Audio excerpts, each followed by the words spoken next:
Welcome to another day of digital learning. Hope that your weekend went well and that you enjoyed it. We're going to jump into what we have for today. We will be having a test for tomorrow. It's going to be over chapter 18, a little bit of a shorter chapter. So the past 5 videos are what it's going to be over. It's over the progressive era, which means we're going to finish that up today. We're going to be talking about some of the commonplace advancements, whether it be within agriculture or medicine or education. And then lastly, we're going to look at some of the religious changes that took place during this time period. You know, we have been talking about farming quite a bit since we have started looking at America, as many people who first came over were farmers. But obviously today there is a really small percentage of the population. I think it's less than 5% of the population is or are farmers. And so where does that transition really start to take place? And you can see during the early 1900s, and by the time that 1910 hits, is really when all of this is going to change.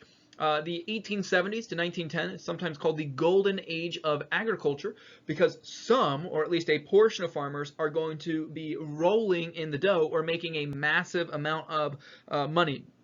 Don't know if you caught that though or not. Rolling in the dough, you know, because they create things like wheat and wheat creates things like dough. Okay, never mind. But we have to look at why. Why all of a sudden is there this change in the sense that farmers are making way more money than they had before? Well, there are 2 main reasons that play into this idea.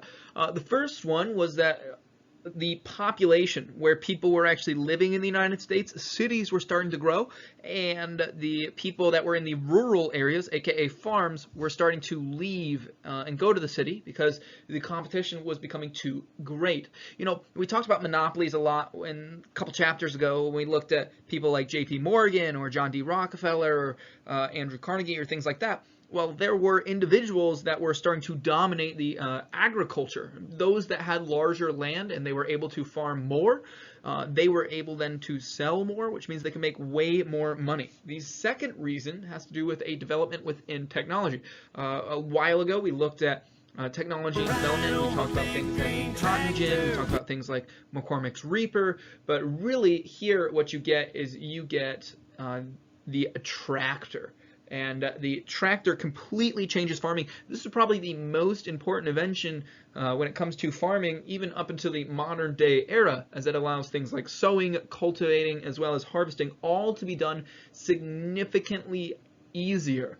I planted a couple potatoes outside. Unfortunately, due to the snow that happened last week, it killed off the foliage that was there. So this was a picture of what they looked like before. This is what a picture of what they look like right now, but they're still managing to grow, but I'm doing that all by hand. If I had a tractor and I had a large plot of land, I could make enough potatoes for a whole community to be able to eat by myself, and it wouldn't be very hard to do that. So the next big change did affect farmers, but also affect the individual as well. So we'll start about with how it affected the farmers. Medicine was starting to change. Science was developing very quickly. The spread of things like germs and different things like that. We were becoming more aware of what was going on, and obviously we don't have that down. Otherwise, something like the coronavirus wouldn't have spread near as much as it did.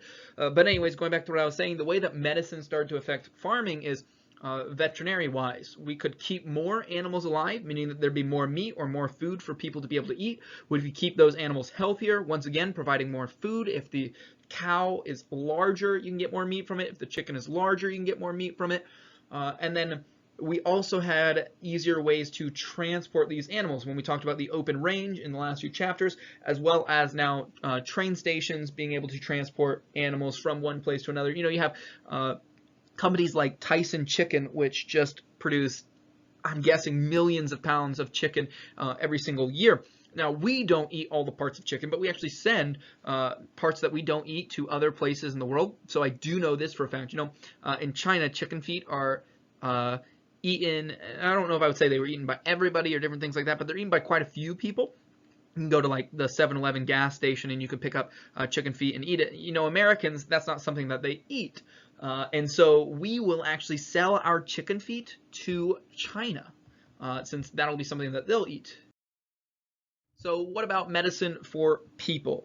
There's no specific medicine that we're going to talk about developing right now, although I'll say in the next chapter when we talk about World War I, something like morphine we start having very accurate doses of morphine. They did have morphine at this time period, which is just a painkiller, just so you guys know. But you had the creation of things like the Mayo Clinic. How many of you have ever got onto Mayo Clinic and you're trying to look up your symptoms? Maybe you did it in, like, I don't know, the past 2 weeks, and you're like, I have coronavirus, or different things like that. Oh, by the way, my sister doesn't have coronavirus. She thought she might, because she works in South Carolina and she's a government employee, so she goes to lots of people's houses a lot. But she doesn't have that, so that's awesome for her. But anyways, maybe you were looking up, I have a cold, and you go to Mayo Clinic and it says you have the coronavirus. Today, you have all sorts of things that are published online, but the Mayo Clinic originally started with doctors essentially coming together from all over the world and saying, hey, these are publishings that I'm finding, or different things along those lines. And so we were able to come up with better treatments, or more effective treatments, to stop the spread of diseases. Ironically, you have this all happening in 1910, and then in 1915, 16, and 17, you're going to get the worst outbreak of a flu to ever happen, not by percentage-wise, but death-wise for sure. I think they say it's like 40% of the world caught the Spanish flu during that time period. Now, there were only like 1.5 billion people alive during the 1900s, so it's not like today where there were 7 billion people alive or anything like that. You also get the development of other medical institutions like Johns Hopkins, so you can see that medicine was definitely on the rise, at least starting to be on the rise. And a lot of this is thanks to reforms within education. Now, education will never be perfect. Teachers will never be perfect. Students will never be perfect. I bet that a large portion of you guys think that my videos are super, super boring. I really hope that you don't think they're just completely boring and a massive waste of time. But I've come to grips with, some people think that that is true. And there's nothing really I can do about it. Even in the classroom, when I'm standing around, when I'm walking around, when I'm making hand gestures and things like that, people still think it's boring. And it could just because of the subject that I teach. Some people find it interesting. But anyways, going back to what we have for the notes, you have the development of what's called progressive education. Now, all of you guys will be all over progressive education. The whole theme of progressive education is to relate learning to the child's interest, or what are they interested in. The ideas are you teach students, not subjects. The ideas are that the student should have experiences over memorization. And I think that all of those things are good and great, but I don't think that that's the pinnacle of education. But that's just my opinion personally. In fact, you have John Dewey, who's like if you want to be a teacher and you go to college, you're going to learn about John Dewey because he's what created or helped create even up to modern day education. He helped create what's known as secular humanism, which is completely relevant and spread all throughout our public schools today. It's kind of why our public schools exist the way that they do. Secular humanism just says, you know what, God doesn't exist and man is basically good. So you're going to get things like the Scopes monkey trial that we're going to talk about in a little bit. You're going to see the switch from creationism taught in public education to evolution taught in public education. You're going to see the rise of science and different things like that. John Dewey was a massive believer in things like history being irrelevant because, they're more traditional subjects. They're more based on education. I love history, not for the facts, not for the dates, but because of the people. I love to see how people interact and the way that they interact because I think it says so much about who we are as a society today. I think that I can look at history and I can see how people acted and I can say, you know what, our students act that same way. I act that same way. I am prone to do X, Y, or Z because that's what humans have always done. So that's the reason that I love history. I think that it's completely relevant. I know that some of you, no, of course, none of you guys are going to be like, history is irrelevant. I'm just kidding. I'm sure some of you guys think history is relevant. You're just wrong, and it's okay to be wrong. But ultimately, you have that idea start to develop during this time period. There are also going to be religious changes during this time period. Now, I'll say, I think some of them are for the better, but not all of them are for the better. So we're going to start with the negative ones first. The whole idea of modernism came about. By the way, if you've ever heard the word postmodernism, the reason you've heard about it is because the early 1900s, stretching all the way until maybe 1940, that era is called the modern era, and so everything after that is called postmodernism, meaning after modernism. But modernism the way that it interacted specifically with Christianity, since that's the Western religion, is it looked at the Bible and it almost played off of the Age of Enlightenment, which took place in Europe and America during the 1800s, and said, we need to apply more science, we need to apply more logic, we need to stop looking at the Bible as a doctrine or inspired, and we need to look more at what do our senses tell us. So it looks at the first 5 books of the Bible, or what is sometimes called the Pentateuch, and says, you know what, those weren't written by Moses because Moses isn't a real person at all. Instead, the Israelites just created these 5 books to explain or give an explanation to the world. They're kind of like Christians' mythology, you could say. But that is a really slippery slope that leads into the fact of, you know what, if you can't trust Genesis, Exodus, Leviticus, Numbers, Deuteronomy, then what can you trust from the Bible? At SCS, we look at the Bible as literal. I look at the Bible as literal in most places. Obviously, not all places are literal, but the vast majority of the Bible was supposed to be interpreted as literal. I believe that Adam and Eve and Moses are all real people, and that God inspired it, or God breathed it. And if I can't trust those early books, I can't trust the later books either. You don't just have the rise of modernism, though. You also get the rise of what is called the social gospel, or the health, wealth, and prosperity gospel will actually develop out of the social gospel.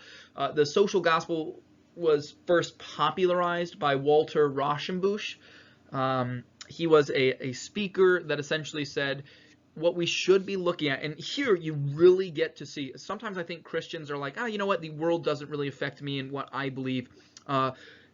But in 1910, 1915, you really see how like the progressive movement infiltrated Christianity. It says, let's emphasize social reform.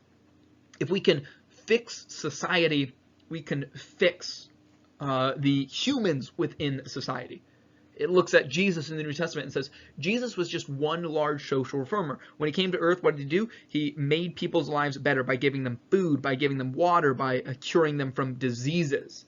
But so they have an emphasis on Christianity being about the physical. But that wasn't why Jesus came to earth. Of course, Jesus came to earth and did those things, but he did those things as an example. When he cured people, he almost always talked about their spiritual conditions. That's what the whole book of Acts is about. Acts is about how the disciples, or Paul, or I should say the apostles, are going to go and say, hey, this is the spiritual condition that the world is in, and it needs to be fixed. The social gospel denies that man is inherently bad or evil, and instead it's all about, as I mentioned before, improving the environment. If you improve the environment, you can better people. If you can better people, you can create a perfect society. There were those that did teach against the social gospel that existed during this time period. An ex-professional baseball player who quit, you could say, in the middle of his career, or even at the beginning of his career. He could have been a superstar, but he chose to go into preaching instead, and that would be Billy Sunday. But Billy Sunday made a major change to how preaching worked.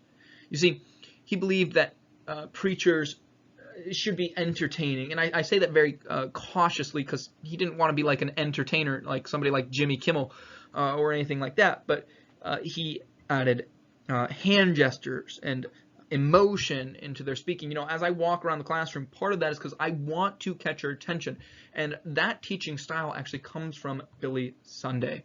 Now, that's all that we have time for. We're done with chapter 18, so we're going to be moving on to chapter 19 on Wednesday, but you guys have a test to take tomorrow, so don't forget about that, because some of you have forgotten in the past, and that's no problem, but you are dismissed.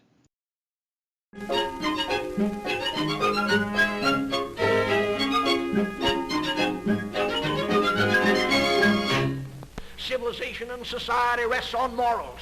Morals rest on religion. Religion rests on the Bible and faith in God and in Jesus Christ. The Bible doesn't condemn any man because of his wealth. The Bible says the man that don't provide for his family is worse than an infidel. No. According to our standard of gold and silver, Abraham was worth $1.5 billion. David was worth $3 billion. Solomon was worth $5 billion.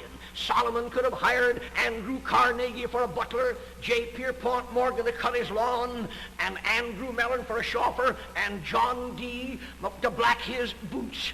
America needs a tidal wave of the old-time religion. America needs to be taken down to God's bathhouse and the hose turned on her. And the time isn't far distant when the wheels of God's judgment are going to go sweeping through this old God-hating world. And I want to take a pledge in this audience to join me in a pledge that you will never rest until this old God-hating, Christ-hating, whiskey-soaked, Sabbath-breaking, blaspheming, infidel, bootlegging old world is bound to the cross of Jesus Christ by the golden chains of love.